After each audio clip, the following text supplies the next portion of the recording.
Chale harus menyapa wakil kepala pelayan Hans, Backrox, wakil kapten, 10 anak serigala, On, dan Hong saat dia kembali. Hans awalnya mendekati Chale seperti biasa sebelum ternganga setelah melihat saudara-saudara paus. Ia kemudian dengan cepat menahan diri dan mulai mendekati Chale lagi. Tuan muda, apakah Anda baik-baik saja? Saya mendengar tentang apa yang terjadi. Aku baik-baik saja. Oh, dan tunjukkan 2 orang ini ke sebuah ruangan. Chale mendorong kedua saudara paus itu ke Hans sebelum menoleh ke Backrox. Backrox, yang berpakaian rapi, seperti biasa, mulai mengerutkan kening begitu melihat Chale. Melihat Chale tampak berantakan dengan debu batu dan air laut yang kering, Backrox menoleh ke arah Maes dan mulai berbicara. Panaskan airnya, mengerti? Maes menanggapi dengan tenang sebelum mendekati Chale. Tuan muda Nim, ku dengar kau terseret ke pertempuran mereka dan hampir terluka. Chale memandang ke arah Maes, serta anak-anak serigala lainnya yang tengah memperhatikannya, dan menjawab dengan santai. Sama sekali tidak. Tidak mungkin aku akan terluka.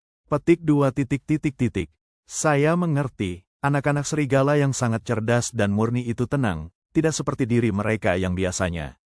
Chale hanya menepisnya dan terus memperhatikan anak-anak itu, yang dengan cepat bergegas pergi untuk memanaskan air mandi, sebelum kembali menatap Backrox. Backrox mulai berbicara begitu mereka bertatapan. Tuan muda, silakan mandi dulu. Chale dapat melihat bahwa Backrox tidak tahan dengan kekotoran Chale, jadi dia hanya menganggukkan kepalanya. Dia mencoba menuju kamar mandi tetapi sebuah suara memanggilnya. Tuan muda Nim, apa itu? Paseton dan Witira. Paseton yang memanggilnya, tetapi Witira yang pertama berbicara. Bolehkah kami mengunjungi Anda setelah Anda beristirahat sebentar? Raja Paus. Karena mereka adalah anak-anaknya, keduanya memiliki kedudukan yang hampir sama dengan bangsawan kerajaan.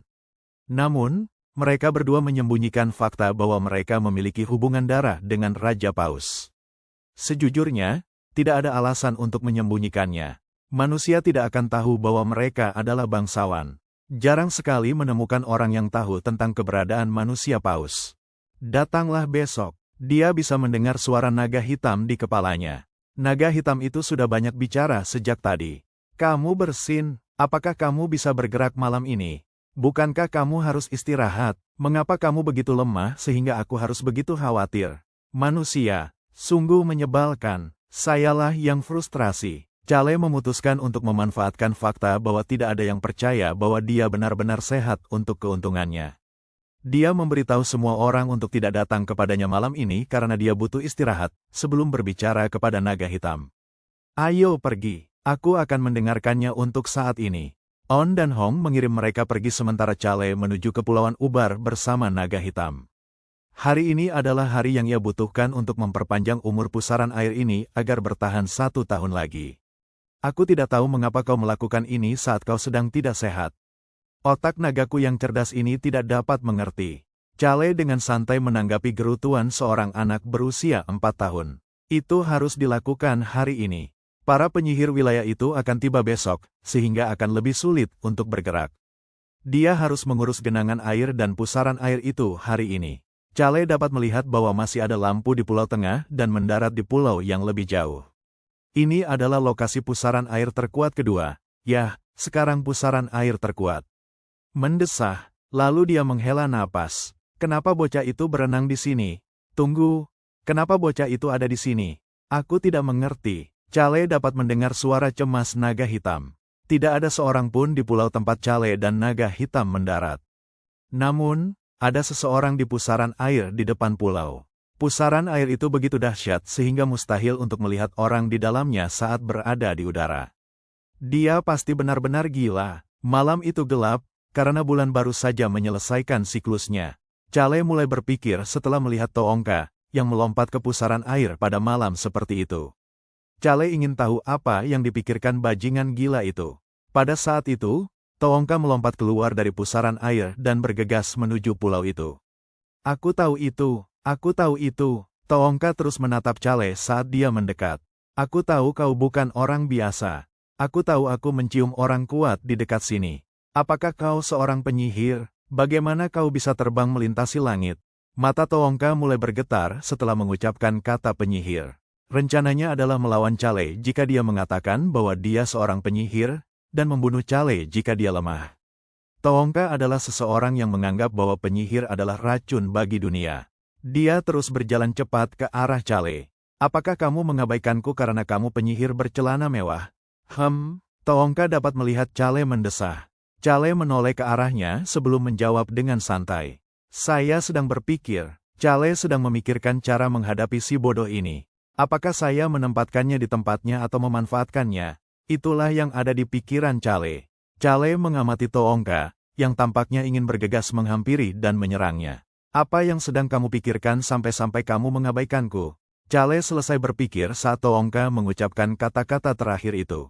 Ia lalu segera bertindak. Ayo kita lakukan keduanya. Ledakan, aduh, Toongka yang tidak siap terhempas dan jatuh ke air. Sebuah pusaran air mengelilingi tubuh Toongka.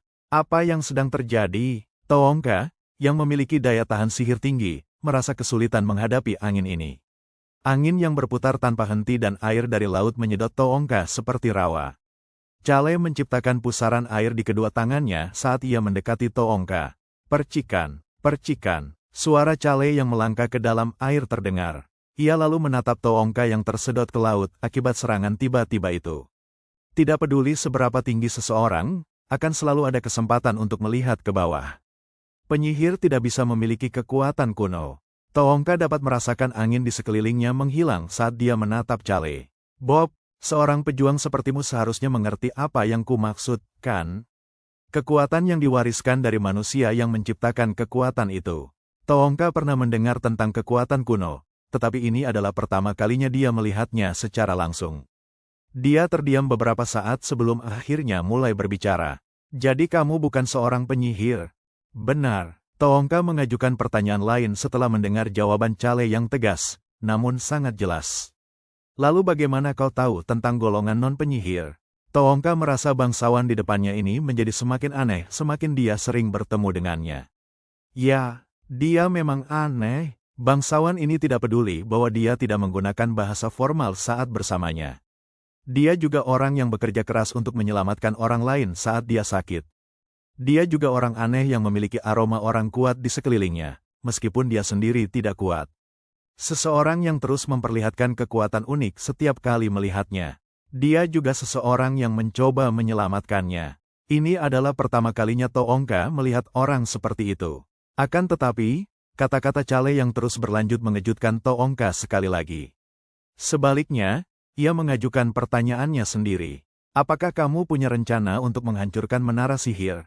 Apa yang kau katakan? Ekspresinya seolah bertanya bagaimana Chale tahu tentang itu. Itulah salah satu tujuan dari faksi non-penyihir sejak awal. Chale melanjutkan bicaranya. Jika Anda berencana melakukan itu, mohon jangan terlalu banyak merusaknya. Toongka tanpa sadar mengeluarkan pikirannya. Bajingan gila, apa yang kamu bicarakan? Tapi tolong usir semua penyihir itu. Toongka akhirnya bisa membuat keputusan tentang Chale setelah mendengar apa yang dikatakan Chale. Chale mulai tersenyum sambil menatap Toongka. Para non-penyihir yang memenangkan perang saudara memimpin kerajaan Wiper untuk tumbuh sebelum runtuh dengan cepat. Meskipun naluri alami menghancurkan rasionalitas yang dikenal sebagai sihir, kehidupan tanpa rasionalitas tidak akan lebih baik daripada binatang. Rencana Chale adalah mengambil alih manfaat yang pada akhirnya akan hilang dari hewan-hewan tersebut. Saya berencana membeli menara ajaib itu. Bagaimana menurutmu? Dasar bajingan gila. Toongka telah mengambil keputusan tentang Chale. Chale menanggapi perkataan Toongka dengan menunjuk Toongka dan mulai berbicara. Apakah kamu dan krumu tidak gila karena mencoba membalikkan semuanya? Senyum Toongka akhirnya berubah menjadi tawa. Hahaha. Toongka akhirnya berhenti tertawa setelah beberapa saat dan mulai menggelengkan kepalanya saat menanggapi Chale. Tidak, sama sekali tidak. Tatapan Toongka dingin saat dia berhenti tertawa dan melotot ke arah Chale. Kami sama sekali tidak gila. Toongka yakin bahwa para non-penyihir adalah pilihan yang tepat untuk masa depan kerajaan Wiper. Ia akan membuktikannya dengan hasil. Tentu saja, aku juga sama. Toongka perlahan mengamati Chale, yang mengatakan bahwa dia juga tidak gila. Setelah mengamati Chale beberapa saat, dia akhirnya mulai berbicara. Datang langsung untuk membelinya. Toongka tidak mengatakan bahwa dia tidak dapat menghancurkan menara sihir, atau bahwa dia tidak punya rencana untuk menghancurkannya. Itu selalu menjadi rencananya. Chale tidak menyangka bawahan Toongka akan mengatakan apapun tentang Toongka yang membuat keputusan sendiri agar Chale datang membeli menara sihir. Kerajaan Wiper merupakan sumber perangkat sihir terbesar di benua barat. Itu berarti tidak salah jika dikatakan bahwa uang kerajaan berasal dari para penyihir dan perangkat sihir. Uang akan menjadi masalah terbesar setelah faksi non-penyihir memenangkan perang saudara. Selain itu, mereka ingin menyingkirkan semua jejak sihir di kerajaan Wiper. Chale mengincar momen itu. Putra mahkota akan menyukainya karena alasan yang berbeda. Menara sihir yang Toongka dan kru kira tidak ada yang tersisa di dalamnya, ternyata menyimpan harta karun yang sangat ingin didapatkan oleh non-penyihir. Tapi bagaimana kau tahu kalau aku bagian dari golongan non-penyihir? Mendesah. Chale menghela napas panjang lagi mendengar pertanyaan Toongka.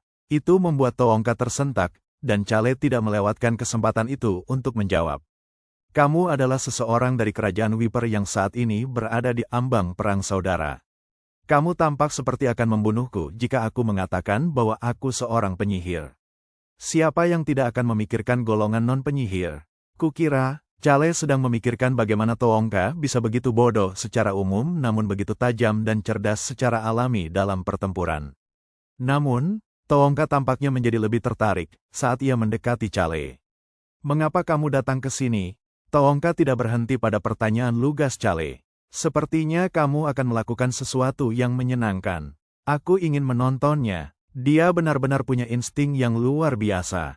Chale melambaikan tangannya. Pergi saja ke sana dan bermain dengan pusaran air. Aku sedang sibuk. Apakah kamu benar-benar seorang bangsawan? Toongka berpikir bahwa bangsawan bernama Amiru cukup santai untuk seorang bangsawan, tetapi itu tidak ada apa-apanya dibandingkan dengan bajingan di depannya saat ini. Berbicara dengan cara yang tidak formal kepada seorang bangsawan biasanya akan menimbulkan banyak masalah, tetapi Toongka tidak dapat menahan diri untuk tidak berbicara dengan cara yang tidak formal kepada bangsawan di depannya. Aku memang seorang bangsawan. Sama sepertimu, aku adalah seorang pejuang. Chale menanggapi dengan santai dan melihat ke sekeliling. Ada banyak hal yang harus dia lakukan hari ini. Pada saat yang sama, dia mendengar suara Toongka datang dari belakangnya. Menarik, ia kemudian melepaskan perisai peraknya. Sayap perak itu muncul di samping perisai dan berkibar pelan.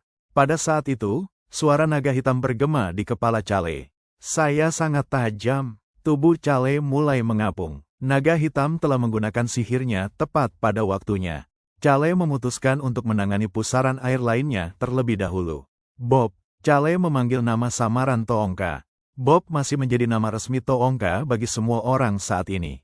Apa? Kau tahu semua ini rahasia, kan? Tentu saja. Aku lebih suka menyimpan semua hal yang menyenangkan untuk diriku sendiri. Fisiknya, rambutnya, dan senyumnya membuatnya tampak lebih menakutkan karena hari sudah gelap. Chale melayang ke udara dan mulai berbicara. Aku akan mencarikan kapal dan awak kapal untukmu. Apakah kamu tidak perlu segera pulang? Oh, terima kasih. Chale melambaikan tangannya ke arah Toongka yang kebingungan dan menuju ke awan. Menang, kamu bisa melakukannya. Itulah satu-satunya cara bagi Chale untuk mendapatkan manfaat darinya. Chale menoleh ke sebuah pulau dengan pusaran air lainnya. Pada saat itu, dia bisa mendengar tawa keras Toongka. Suaranya lebih keras dari sebelumnya. Hahaha, apakah bajingan itu selalu tertawa terbahak-bahak? Toongka memperhatikan Chale terbang menjauh beberapa saat sebelum berpikir bahwa pusaran air tidak lagi menyenangkan, dan kembali ke kediamannya. Namun, Chale tidak tahu apa yang dilakukan Toongka. Sebaliknya, dia mulai berbicara kepada naga hitam. Tahukah kamu kapan aku paling marah? Kapan? Naga hitam dapat melihat senyum santai di wajah Chale. Ketika saya membuang sesuatu dengan harga murah karena saya pikir itu sampah, tetapi ternyata itu adalah emas. Terutama ketika saya benar-benar membutuhkan emas itu. Sudut bibir si naga hitam mulai berkedut. Saya belajar sesuatu yang bagus. Tidak, masih ada lagi. Lagi, ya. Chale melanjutkan dengan santai. Lebih buruk lagi jika saya harus membayar lebih dari nilai sebenarnya untuk membeli kembali emas tersebut. Itu pasti menyebalkan. Chale menanggapi dengan senyum jahat dan mulai mengurus apa yang perlu dilakukannya. Ia mendarat di pulau berikutnya. Tidak ada seorang pun di sini. Chale meletakkan kedua telapak tangannya ke tanah setelah naga hitam memastikan tidak ada seorang pun di sini. Ledakan. Chale dapat merasakan jantungnya berdetak kencang. Vitalitas jantung sungguh memperkuat suara angin. Chale dapat merasakan kekuatan angin bertiup dari kakinya ke telapak tangannya. Butuh waktu kurang dari 1 detik untuk hal itu terjadi. Bersaangat, angin menderu di kedua telapak tangan Chale. Chale kemudian menggabungkan kedua pusaran angin itu menjadi satu.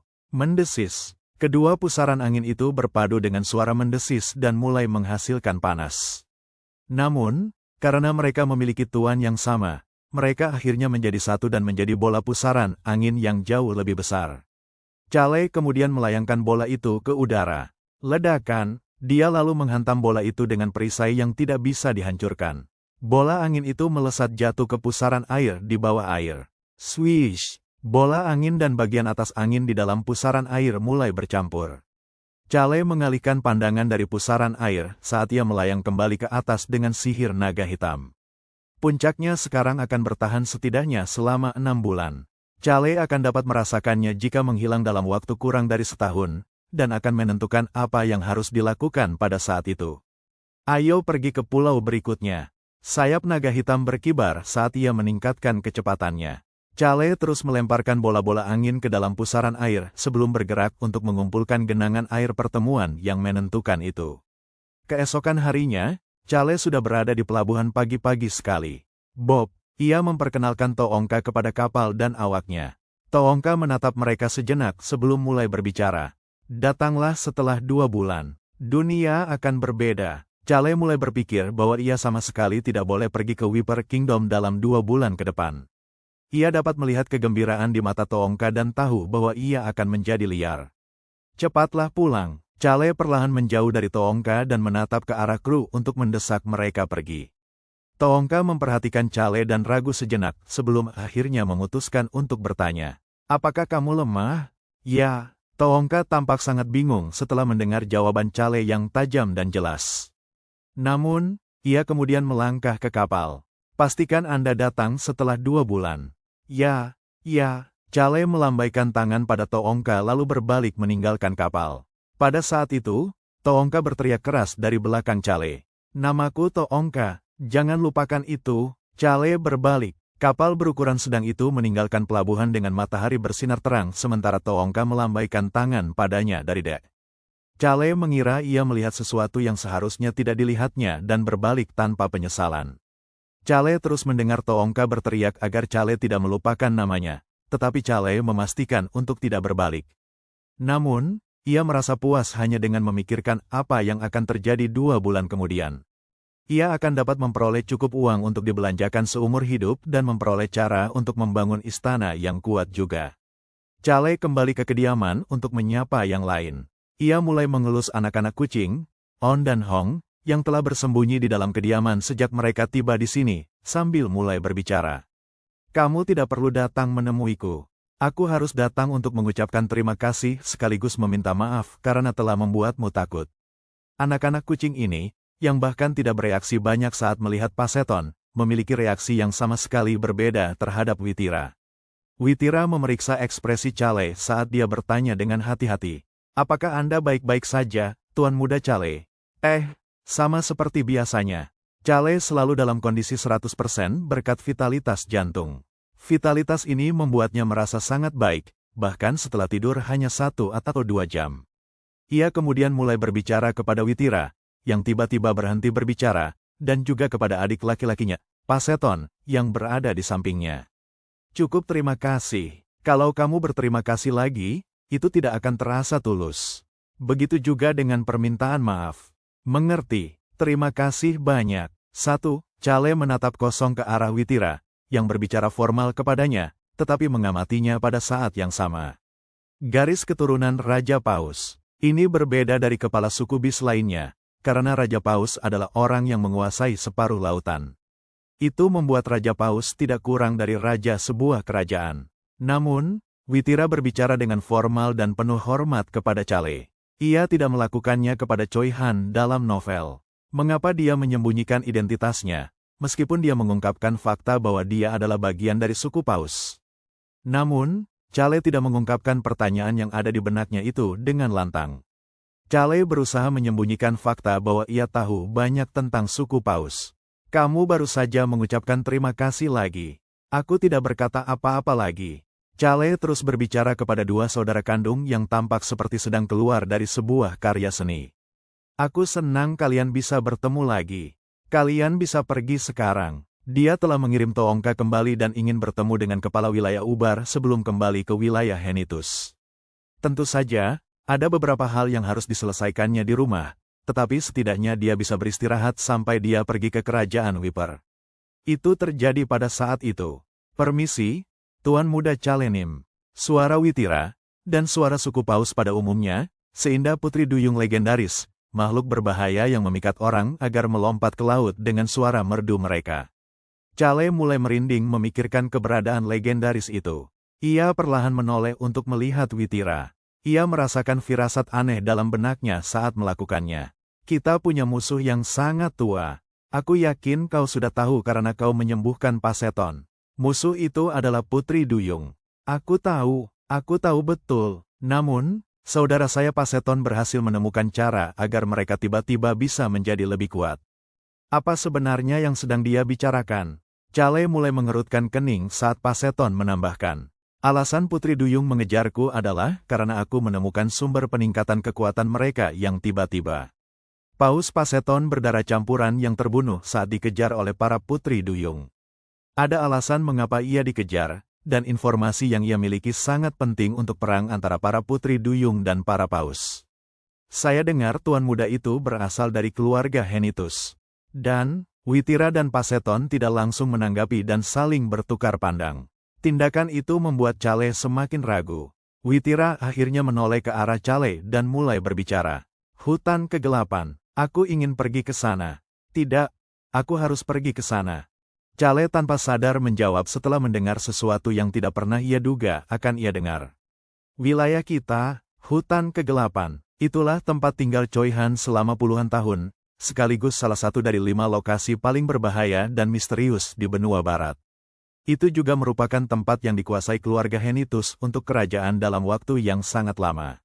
Saya mohon, kami juga telah menyiapkan kompensasi yang besar untuk Anda. Bolehkah kami ikut dengan Anda? On dan Hong menepuk lutut Chale dengan kaki depan mereka. Itu adalah cara mereka meminta Chale untuk membawa serta Paus. Pada saat yang sama, terdengar ketukan di pintu sebelum pintu terbuka. Itu adalah anak serigala, Maes. Tuan Muda, ini teh dan camilannya.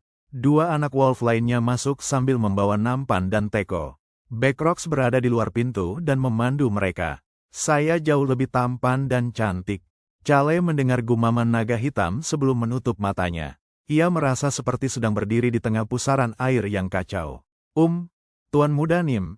Chale mengangkat tangannya saat mendengar pertanyaan hati-hati Witira, yang membuat Witira berhenti bicara. Begitu anak-anak serigala pergi dan ruangan kembali sunyi, Chale perlahan membuka matanya kembali.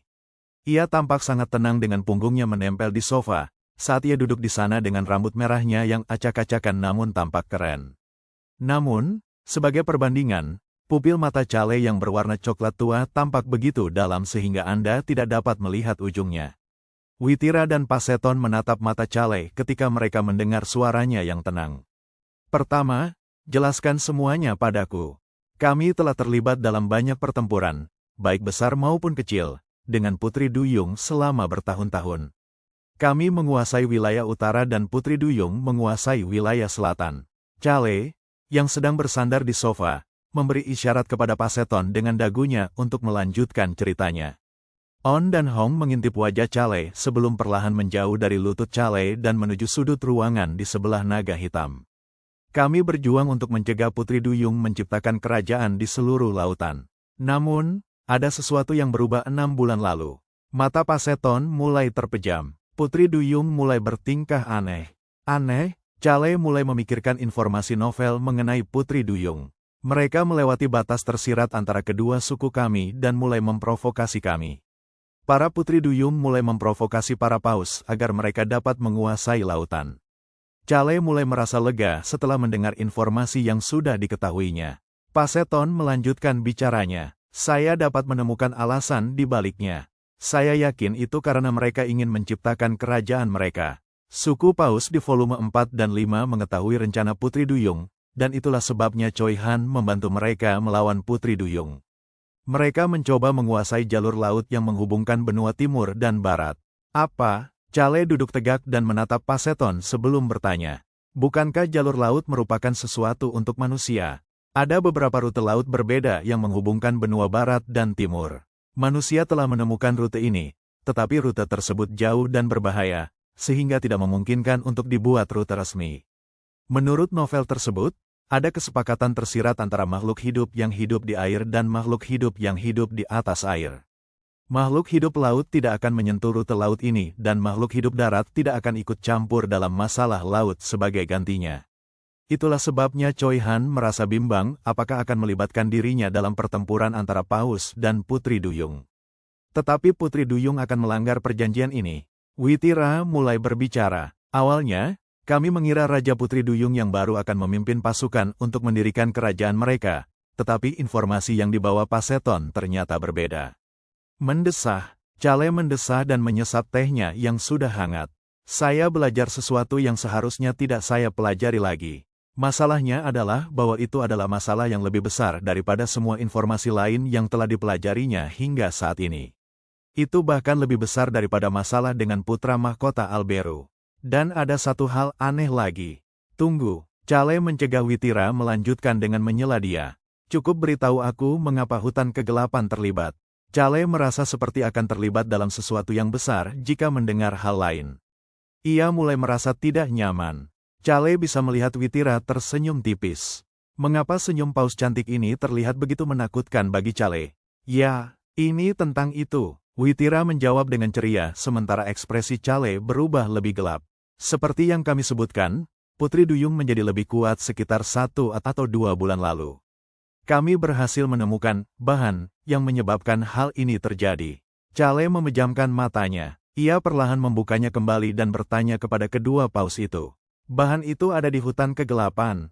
Benar, kamu langsung menyadarinya. Apa yang sebenarnya terjadi? Bagaimana mungkin sesuatu dari daratan di hutan kegelapan bisa membuat makhluk laut menjadi lebih kuat?